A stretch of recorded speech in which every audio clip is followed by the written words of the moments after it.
Stani tu, kornjaču, pederi! Pazi ovu budalu. Eto, to su oni što u Mercedes uskaču pravo iz volovskih kola.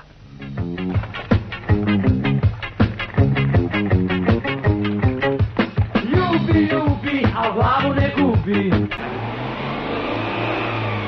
A, evo i mojih. Kolektor! A, vi ste taj besomučni vozač što diže prašinu po drumovima. I šta ćete, profesore? To je Mečkina narav. Nije to ova kornjača. Razumem, samo opasno je vijati ale i vrane po ovim krivinama. Može da se desi neka nezgodacija. Znate, profesore, ja se držim one narodne. U životu kod svika možda se slika. Da, lepo ste to rekli. Jes.